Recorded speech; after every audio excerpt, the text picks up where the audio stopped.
काही वेळापूर्वी आझाद मैदानातूनच पत्रकार परिषद घेतली, संवाद साधला आणि त्यांनी सरकारवर ताशेरे ओढलेले आहेत. बघूया ते काय म्हणाले नेमका. मुख्यमंत्री साहेब, तुमच्या डोक्यातला आणखीन गैरसमज काढून टाका. तुम्हाला योग्य संधी आली, तुम्ही त्या संधीचं सोनं करा, मराठ्यांचे मन जिंका आणि मराठ्याला आरक्षण देऊन टाका.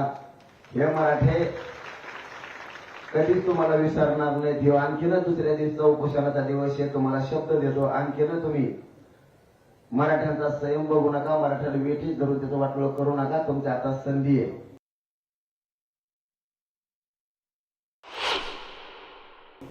संधीचं सोनं करा आणि याला द्या. तुम्हाला वाटत मी हानीन मारे, तुमच्या आयुष्यातला सगळ्यात मोठा वाईट दिवस तेव्हा असेल तुम्ही जर पोरांना हाणलं तर तुमच्यामुळं अडचण येणार आहे.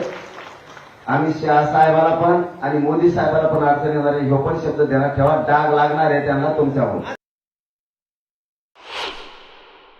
आम्ही शांततेचा मार्गाने चालणार आहे आणि सरकार म्हणजे थोडक्यात देवेंद्र फडणवीस म्हणजे लोकांच्या भावनेवर वेदनेवर मीठ सोडणारा माणूस. त्याला लोकांचं जितकं वाटलं होईल तितकं तो बघणारा माणूस. हो ना, त्यांच्या संग हिंडल, सगळ्या देवदेव गणपतीचं दर्शन घेत त्या कोण केंद्रीय मंत्री आला दिल्लीवर त्यांच्यासोबत हिंडल. मराठ्याच्या मागण्याकडे वेळ नाहीये लक्ष द्यायला.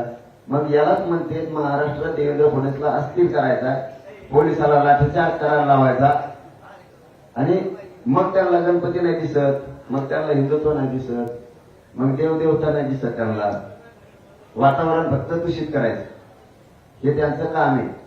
हे त्यांचं काम आहे देवेंद्र फडणवीसांचं. बघू, पोरांनी शांत राहा.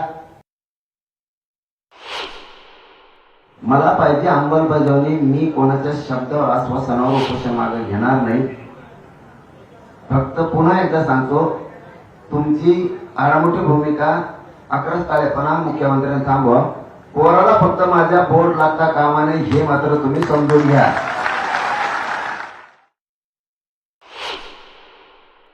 पुन्हा राज्य अस्थिर करू नका, हे ध्यानात ठेवा. राज्य जर अस्थिर झालं रे बाबा तर जबाबदार मुख्यमंत्री देवेंद्र फडणवीस असणार. महाराष्ट्रात तुम्ही मुंबईचा विचार करता तर महाराष्ट्राचा क्षेत्रफळ खूप मोठं आहे. लोकसंख्येनं, महसूलनं, संख्येनं सुद्धा आणि राजकारणासाठी सुद्धा. नुसती मुंबई तुमची नाहीये. तुमच्या मुंबईने तुम्हाला मुख्यमंत्री केलं तर माझ्या महाराष्ट्राने केले. अशी दुही निर्माण करू नका देवेंद्र फडणवीस. मुंबई मही. मी विखे पाटील साहेबांशी आज जाऊन त्या ठिकाणी भेटणार आहे. आदरणीय चंद्रकांत दादा यांची पण त्या ठिकाणी भेट घेणार आहे आणि उपसमितीमध्ये 12-13 त्या ठिकाणी मंत्री आहेत जवळपास. त्या सर्वांमध्ये जे कोणी या ठिकाणी असतील, कारण गणेश उत्सव आहेत, वेगवेगळे त्यांचं पण अडचणी असतील, परंतु त्यांना सर्वांना मी भेटून येणार.